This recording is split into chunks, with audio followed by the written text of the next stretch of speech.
For us, we never thought about doing commercial success or nothing like that. We just write music for our own taste and our own, our own taste. If you like it, that's the way it is and stuff. But for sure, we experiment a lot more on this album than the other ones. There's a lot more Brazilian influence, even the Japanese percussion style we have influenced by, and we went to the tribe in Brazil to record with the Indians in their environment and stuff. So for sure it's the most experimental album we ever did. You mentioned the track that you've recorded in the rainforest, and I guess you could look back to the Chaos AD album and say that the idea of this is actually an extension of what you did in Chaos. Yeah, is that sure. true? Yeah, because Chaos is the name of a tribe, and it's a very different song that we ever wrote, like using acoustic guitars and percussion drums and stuff. And the way we record Chaos was very different also. It was outside the studio, like in the Chepstow Castle in Wales. And we saw it was not impossible to go anywhere and record, whatever we wanted to. So we had this idea to go inside the Brazilian, actually it's not the rainforest, it's south of the rainforest. And we went there, we spent like 2 days there. We brought like small equipment, 8-track board, like 8 microphones and stuff. Me and Max play acoustic guitars, Paulo played the low end percussion, and Igor does the more higher notes percussion. And it was amazing, just to go there and meet with the Indians, talk with them. They are very friendly and they are up to rehearse, and try to do again. And they show up some ritual songs, and we end up choosing one, which is the Healing of the World ritual song.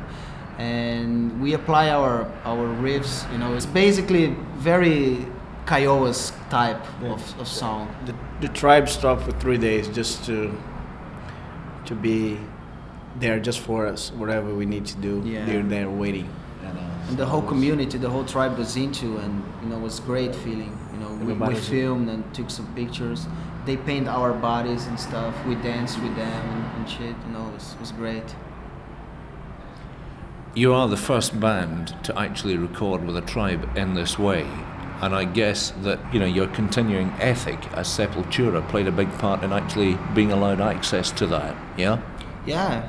Name of the album, Roots, and especially being out of Brazil for so long, we miss Brazil a lot, everything, and we seen Brazil with a lot of with different eyes and stuff. We see it's a very rich country and stuff, and this idea with the Indians, was good because we didn't have to deal with the government, straight. We just deal with the tribes, so it was very easy to get in touch with them and stuff. Actually, we didn't know what to expect when we went to the tribe.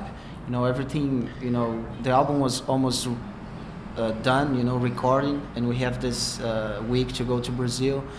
And we have to go to the middle of the country from São Paulo to Goiânia, which is the city, and then take a biplane, a very small plane, and go inside the jungle, an hour and a half flight, which was very scary. But it was very interesting. At the time we got in the tribe, everybody was so happy and friendly, and it was great. The whole environment was very peaceful and was perfect for us to work and do this stuff. Sepultura have been making records for well over a decade now, and you've had one lineup change after the first album, in fact, when you joined Andreas. Yeah. Do you think that because it is that unit of the 4 people who've been together for so long, that's why you can experiment so freely, or how do the ideas come together? How's that going?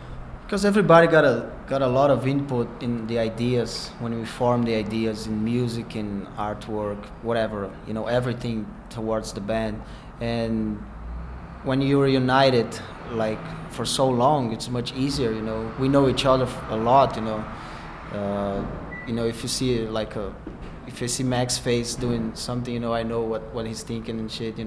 When we're jamming, we don't need to talk too much. Most of our parts is just playing together. So makes everything easier. If you have the same lineup, same stuff. It's great like that.